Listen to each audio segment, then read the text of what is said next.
गम्हा पूर्णिमा रक्षाबंधन को नहीं अनेक वितर्क पूर्व घटी दर्शक बंधु चलित 2026 मसीहा 27 अगस्ट गुरुवार ना 28 अगस्ट शुक्रवार पड़ुंट बड़ द्वंद्व भितर आपण मैंने रही तेणु ए द्वंद्व को दूर करने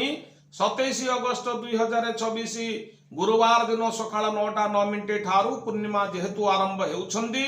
बलभद्रंकर जन्म चंद्र पूजा विधि एही दिन करिपारिबे तत्पर 28 अगस्त 2026 आपणकर शुक्रवार पूर्णिमा रहउछंदी सकाळ 9:48 पर्यंत परवर्ती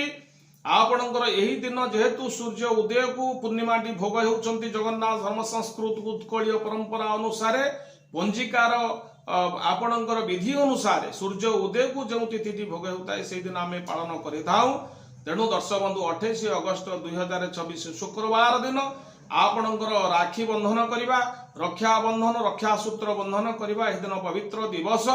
भाई हाथ में भौणी राखी बांधिव शुभ मनासी कुल पुरोहित माने जजमान हस्त रक्षा बंधन करें गम्हा पैता दे आशीर्वाद करेंगे जजमान समस्त सकल रिष्ट खंडन करने बलद गोमाता को यह दिन स्नान करी तृण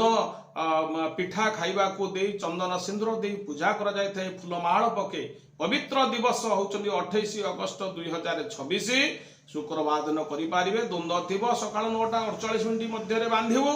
ना परवर्ती आपणकर रक्षा बंधन हेई पारिबो तेणु जेहेतु सूर्य उदय को तिथि भोग होउछंदी तेणु दिन तमाम मते कर्म समस्त करि पारिबे जेहेतु सूर्य उदय को नहीं तिथि होउतबा हेतु दिन जाक शुभ अटे दिन जाक आपण राखी बांधि पारिबे बा आपणकर पूर्णिमा तिथर जो वार्षिक पूजा विधि मंदिर रे पूजा विधि भगवान जो पूजा विधि अच्छी समस्त कार्य करें यही दिन जहाँ आपणकर कार्य करिवार थिबो 28 अगस्त 2026 शुक्रवार दिन ही समस्त कार्य करिवारे आपणकर कौनसी असुविधा नाही तेणु